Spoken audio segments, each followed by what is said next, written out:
Alright, welcome back to Po Man's Garden. Last video, I talked about these raised beds. I forgot to say that they're also stackable. But I will say, if you do stack them and make them 10 inches deep, just make sure you brace them, because they will bow. But today, we're doing, as promised in the last video, a little planting. I have 4 rows, because, I always do it beforehand, because I don't remember where the last one was. Now you want your row probably about 2 inches deep, and the seed probably about every 3 or 4 inches. It doesn't, say like this right here, it's not a perfect science. I mean, it's not going to be a perfect science. And when can you expect them to come up? Probably about a week and a half. It doesn't take them long. And what I normally do, I use this one right here. Now, if you notice, right there it says bush. There's 2 kinds of these green beans. There's pole and there's bush. Now, if you get the pole kind, you need a lattice or something for it to climb up, because it's a viney plant. The bush doesn't get that tall. It's Blue Lake 274, and I had no affiliation with this company, but I always buy their seeds because they always come up. Also, pay attention to that 55-day maturity. Now, why is that important? Well, this is my second planting. In your area, you might not have a long enough growing season to plant them for a second time. So I'll be harvesting these probably in September, because it is July now. It's towards the end of July, maybe the 21st, maybe, I think. I don't know, I don't keep up with the dates much more. I just know I got an appointment Friday, and that sucks. But anyway, yeah. Now, it's not a perfect science. If it was, I wouldn't be doing it, of course. There's a lot of root material from the last plants that were in here, and it's still organic in there, leaves and vines and whatnot. I always leave them in there. They'll break down, become part of the soil later on. And then after these come up, we'll probably plant iceberg and garlic. So those are your cold crops. We might do some cabbage. Depends on what I find for seeds in the timeline. We usually don't have a very cold winter, but it still gets kind of chilly around here, down in the 40s and 30s. But believe it or not, these leafy plants like that will survive. Now, you want the trench about a couple inches deep. I don't know if I told you that. I really can't remember. Oh well. And of course, covering them up is easy enough. You just push the dirt over top of them. I mean, that's all there is. You might want to get leaves and junk like that out of the way. Just in case you don't want to pat the top or anything like that. No matter what people tell you. It's just, you don't want to pack them in there, They'll sit pretty. Now, we just had a rainstorm. There is enough moisture in the dirt that they will be doing fine. But if you have dry conditions, you may want to water them after you plant them. You will have to water them. But I'm not going to do that, because it'll probably rain again tonight and tomorrow and the next day. It's kind of like a freaking rainforest around here, I swear. It's raining every day. I just caught a break in between so I can come out here and get these planted, because if I don't, I won't be able to harvest them when I want to. So, yeah, I mean, it's just simple enough. I mean, we all know how to plant plants, but if you've never done this before, you know, it's just simple pushing over it. Like I said, don't pat the dirt. Do not pat the dirt. That causes compaction. You really don't want that. You know, you want these plants to have a fighting chance to push out of the soil.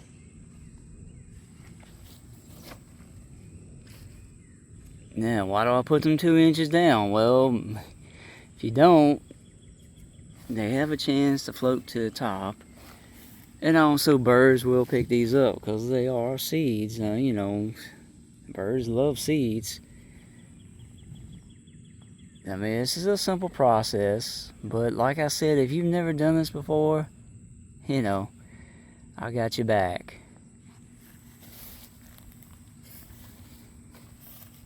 And there's nothing to it. I mean, like I said, if it's after a rainstorm like this, you know, that's fine. You got enough moisture in the soil, you know. If it's dry conditions, you gotta water it. That's all it is. And then look at that root ball. But it's not gonna hurt a thing. It'll deteriorate into the soil like everything else. Now see, don't get too aggressive with this dirt.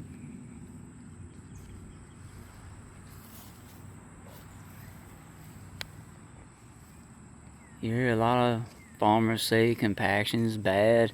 Well, it's bad for everything. Even in your home garden, it won't allow the plants to come up as well. This is a simple operation. Doesn't take a whole lot of willpower. You know, gardens will take a little time, but you know, that's just the way it is. It takes time to do stuff. I've been out here, roughly 10 minutes putting these seeds in the ground before I invited y'all in. And yes, I am pushing these down a little bit because, well, they're not deep enough to my liking. Sorry if I'm getting away from the view. I'm a one-man show. I am poor. No, I'm not poor, I'm po. That's why I'm doing this. And also, it's healthier for my family. It's a lot healthier. When I get more aromas, I will probably go into the kitchen. I can show you how to make your own tomato sauce. And you don't have to use aromas. They're just the aromas have a denser flesh, less water, less seeds, and the skin is not as tough. So that's why they're a favorite for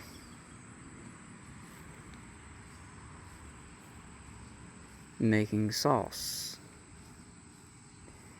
And as I stated, I think in the first video, tomato sauce is loaded with sodium. And shock for some people, I heard Del Monte may be selling out. They are in massive bankruptcy.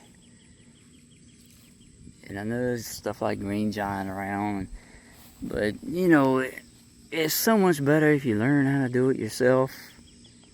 You know what's in it. You know there's no preservatives, there's not a tons of sodium. Even in the frozen stuff, you know, people say, well, I can get frozen vegetables. Well, that's true. But Roundup Ready plants, chemical pesticides and fertilizers, you know, stuff like that you gotta think about for your family. It's just like the meat, you know, if you get grass-fed, pasture-raised beef, you don't have to worry about antibiotics or growth hormones.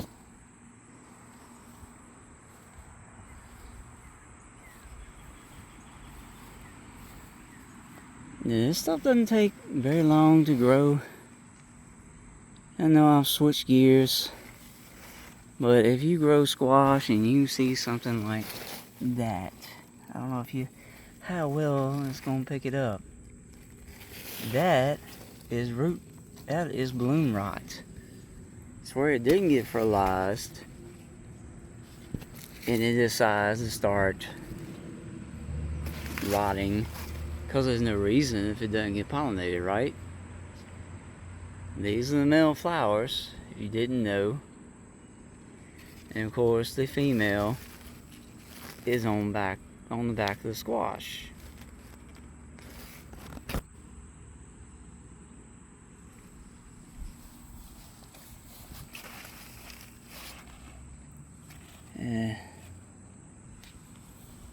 That one was just being a pain. Ooh. Alright. Well. I don't know how many of these are infected with a fruit worm now.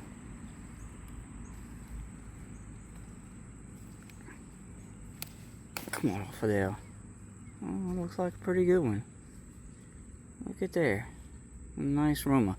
Now, you wonder why I'm picking them while it's so early. I'll show you right here. You have a lot of water, you start getting these splits. I'll have to dump that one most likely. I might be able to cut it off, but that's what a lot of water does.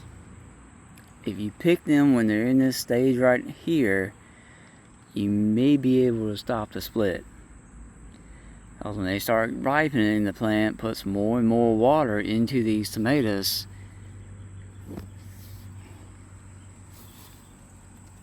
They can sit on your counter and ripen the rest of the way and not split.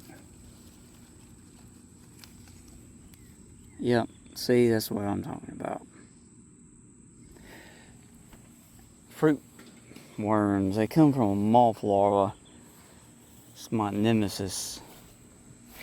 I'm gonna butcher this name, but Dimataceous earth. It's a white powder. It's all organic. It's all natural. You can put on here. That's the white powder we saw in the last video I told you to ignore. They're supposed to kill these things on contact. It's not a pesticide. It's not Sevin dust. It actually protects everything. I mean, if your dog has worms, you could put it on their food and it cures them of the worms. So, you know, it's good stuff. Humans could eat it. It's not that bad. Hey, look at there. Forest splits. Now, as I stated in the last video, I have 4 Roma plants and 1 Better Boy, and 4 of the bell pepper. Now, see, look at that. Things gonna be beautiful. They're full of them. Well, this one's being a problem child, but see, beautiful. Beautiful. It's very rewarding. You don't have to use Romas just for making sauce either. You can use any tomato, even the Better Boys. Look at that. It's not as big as my grandfather used to grow. Also, he didn't have as many water problems as we do now. From year to year. Oh, that's 4 more in there. I gotta get. Yeah, all in all, I mean, except for the plants falling over, it's been a pretty good year. Hopefully, when I bring you back, this one will be full of life again. So if you want to see that, you want to see more tips and tricks and more of the garden and how it's doing, subscribe, like the video, drop a comment. If you have a question, please ask. I might have an answer for you. Alright, see you on the next one.